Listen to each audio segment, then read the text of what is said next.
Five star হোটেলের মতো করে আজ আমি কাতল মাছ ভুনা করব। আর এইভাবে ভুনা করলে দেখতে যেমন ভালো লাগে, খেতেও কিন্তু অসম্ভব মজার হয়। সবাই ফুল রেসিপিটা দেখে নেবেন আমি এই রান্নাটা কিভাবে করে নিলাম। তো রান্না করার জন্য প্রথমে আমি এখানে কাতল মাছ নিয়েছি কয়েক পিস। মাছটাকে ভালো করে ধুয়ে আমি পানিটা ঝরিয়ে নিয়েছি।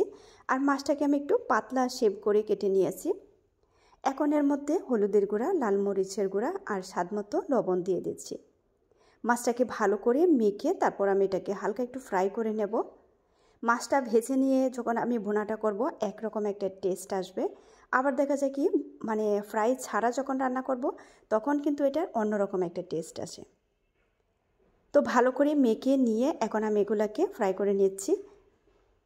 তেলটা গরম করে নিয়ে মাছগুলো দিয়ে দিচ্ছি।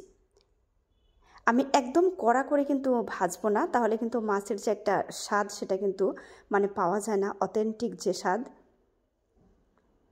তো মাছটাকে ফ্রাই করে আমি উঠিয়ে নিয়েছি।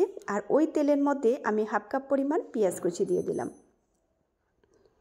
পেঁয়াজটাকে আমি সফট করে ভেজে নিচ্ছি, তবে যেন একটু লালচে কালার হয় সেভাবে কিন্তু ভেজে নিতে হবে, তাহলে পেঁয়াজ থেকে খুব সুন্দর একটা ঘ্রাণ আসবে।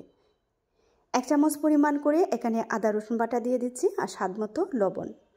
মশলাটাকে অবশ্যই একটু সময় নিয়ে কষিয়ে নিতে হবে যেন কাঁচা গন্ধটা চলে যায়, তাহলে মশলাটা খেতেও কিন্তু অনেক বেশি মজার হবে।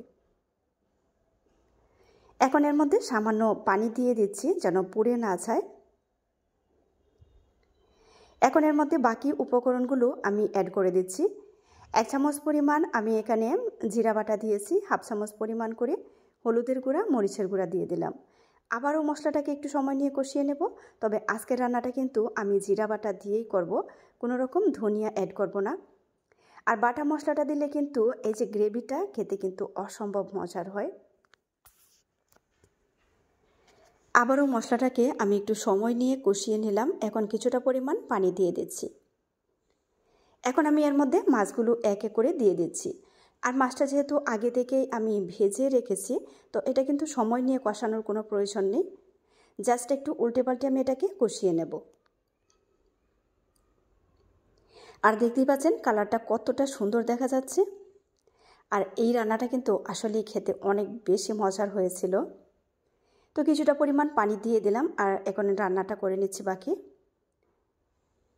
তো শেষ মুহূর্তে আমি কিছুটা পরিমাণ ভাজা জিরার গুঁড়া দিয়ে দিলাম আর কয়েকটা কাঁচামরিচ দিয়ে দিচ্ছি। আর কাঁচামরিচটা কিন্তু আমি একটু মুখের অংশটা ছিঁড়ে দিয়েছি, হালকা একটু ঝাল আসবে আর কাঁচামরিচের যে একটা ঘ্রাণ সেটাও কিন্তু পাওয়া যাবে। আমার রান্নাটা কিন্তু ফাইনালি কমপ্লিট। যাদের কাছে সহজ রেসিপি ভালো লাগে প্লিজ ফলো করে পাশে থেকে সাপোর্ট করবেন। আর যারা চ্যানেল থেকে দেখছেন আমার চ্যানেলটি সাবস্ক্রাইব করে রাখবেন প্লিজ। তো এই সহজ রেসিপিটা আপনাদের কাছে কেমন লাগলো অবশ্যই কিন্তু কমেন্টের মাধ্যমে জানিয়ে দিবেন। আর হোটেলে দেখবেন কি মাছগুলো যখন ভুনা করে ঠিক এভাবেই কিন্তু ভুনা করে থাকে। অনেক বেশি লোভনীয় হয়েছে আজকের এই রান্নাটা, তবে খেতেও কিন্তু দারুণ মজার হয়েছিল। তো সবাইকে অসংখ্য ধন্যবাদ রেসিপি দেখার জন্য। পরবর্তী রেসিপি দেখার আমন্ত্রণ রইল। সবাই ভালো থাকবেন। আল্লাহ হাফিজ।